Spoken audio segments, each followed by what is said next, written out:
Greetings, YouTube lovers. Well, thanks very much for coming back to the channel. It's a bit warmer outside now and I can actually feel my fingers. It seems like a good time to do this Quickshifter installation. Get ready for the spring and the summer. So anyway, without further ado, we'll get the tank off and we'll get the shrouds etc. off. We'll get the tank up and we'll get cracking. Yeah, if you're interested in knowing how to take the bike apart, although I'm sure pretty much most of you probably do that anyone owns one, I'll stick the link to the air filter install that I did. It'll be up there somewhere.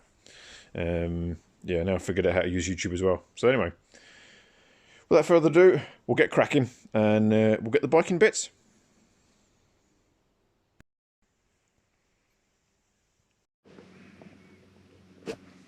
Well, with my best Blue Peter impression, here's one I prepared earlier.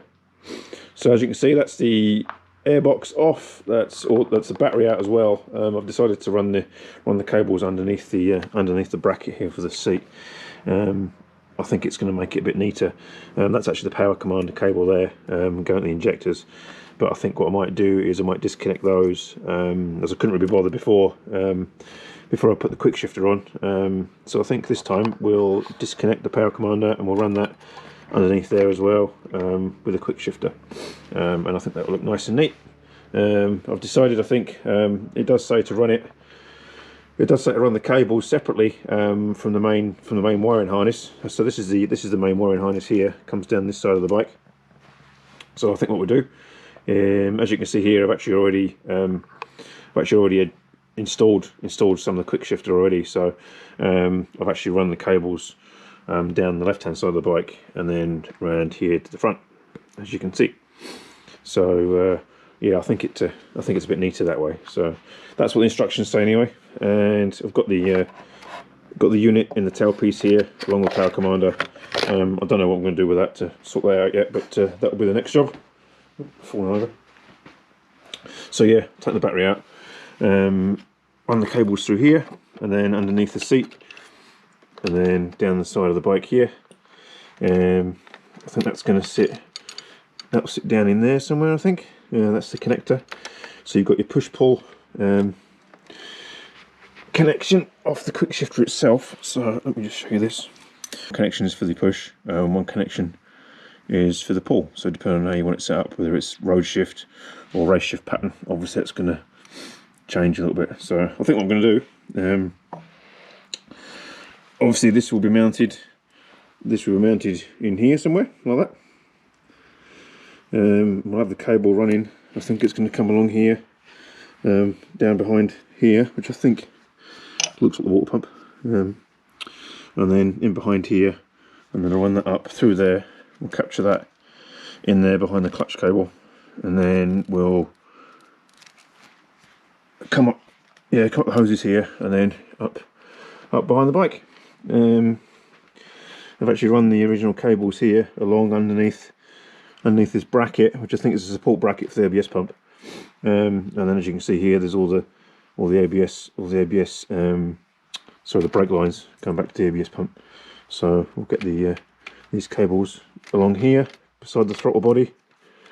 We'll tie wrap together down in here.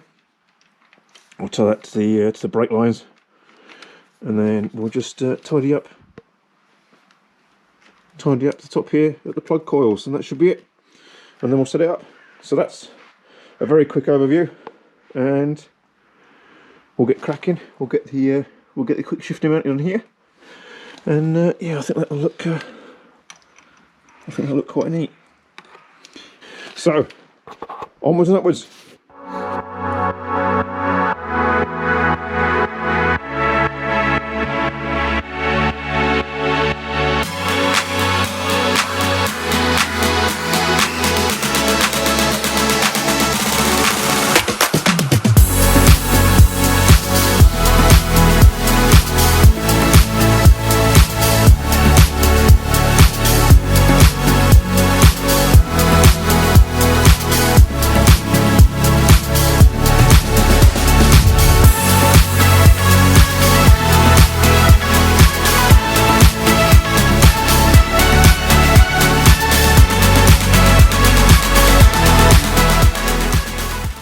that's the boxes that go in underneath the tail unit. Decided to keep them there, just a case of getting them supported somehow.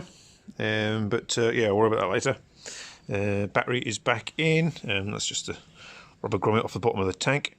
So yeah, so I've now actually run the power commander cable up this side of the bike, and routed it underneath this bracket here. And also you've got the supply. This is the supply here for the Quickshifter.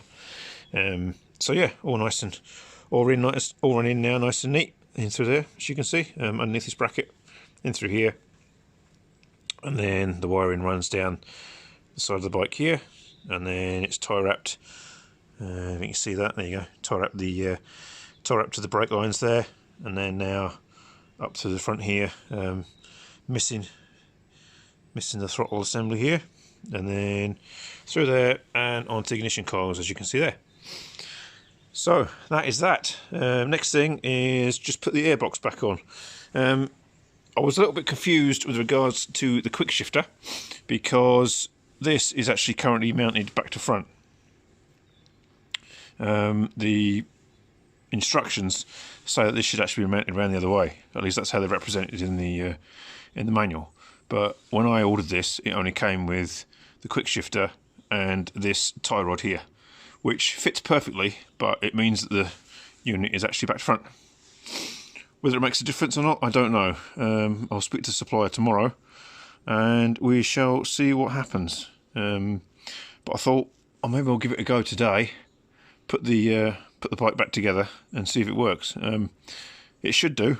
I don't see why not, but I'm not overly happy.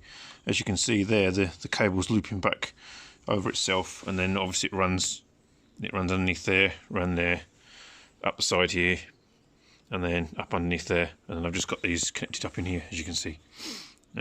Just covered them with some tape. The pull sensor there is unused, so we'll see how it goes. We'll try this and we'll take it from there. So next up, we'll rebuild the bike. We'll put the airbox back on.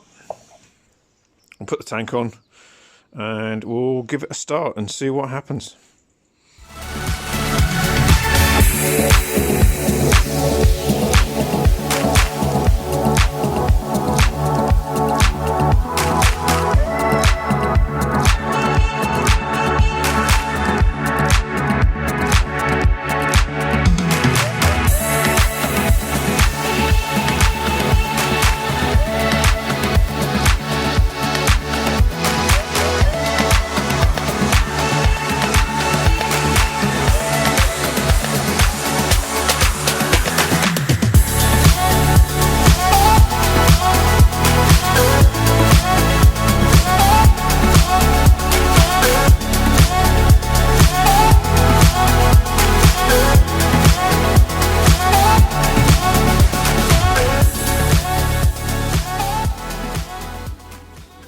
Well, that's it then.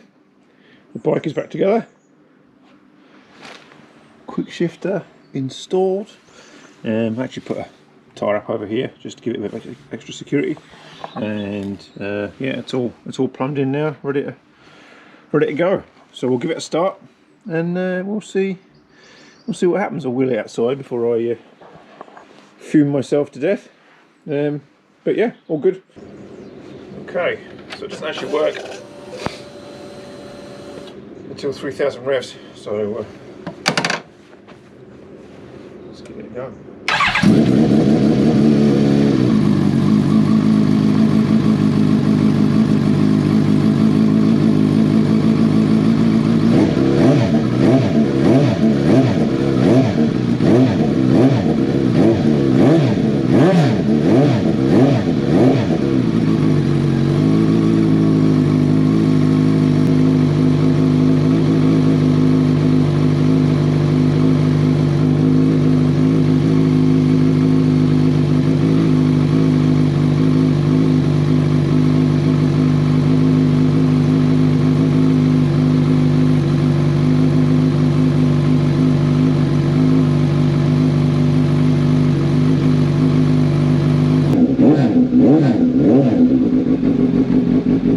That's on this side, it's obviously working.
Well, it's a bit dodgy doing it on the paddock stand, but that checks it, makes sure it's working all right, and I left myself enough runoff in case I went flying off it. But no, in all seriousness, yeah, it's a bit dodgy if you're going to do that on the paddock stand, and yeah, you need to be prepared that it could go horribly wrong.